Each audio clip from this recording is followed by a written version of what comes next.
বেশিরভাগ মানুষেরই ফুলকপির ডাঁটা খান না, ফেলে দেন, কিন্তু ফুলকপির ডাঁটা এইভাবে বানিয়ে দেখুন, আর ফেলতে পারবেন না। আমার তো দারুণ টেস্টি লাগে। আসুন দেখিনি কিভাবে বানাচ্ছি।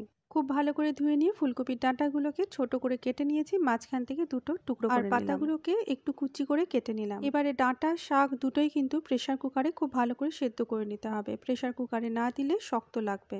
ডাঁটা শাক দুটোই খুব ভালো করে সেদ্ধ হয়ে গেছে। এবারে 3 চামচ পোস্ত, 1 চামচ গোটা সর্ষে, দুটো কাঁচা লঙ্কা আর একটা গোটা টমেটো দিয়ে ভালো করে পেস্ট করে নেব। এবারে সর্ষে তেলে কালো জিরে ফোড়ন, শুকনো লঙ্কা ফোড়ন দিতে পারেন, আমি এখানে দিলাম না।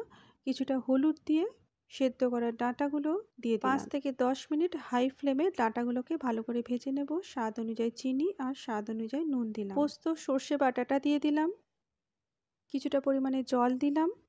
2 থেকে 5 মিনিট হাই ফ্লেমে ভালো করে নাড়াচাড়া করে একদম শুকনো শুকনো করে নামিয়ে নেব। পোস্ত সর্ষে বাটা দিয়ে ফুলকপির ডাঁটার চচ্চড়ি রেডি। ফুলকপির ডাঁটা যারা খান না তারা এইভাবে বানিয়ে দেখবেন, দারুণ টেস্টি হয়।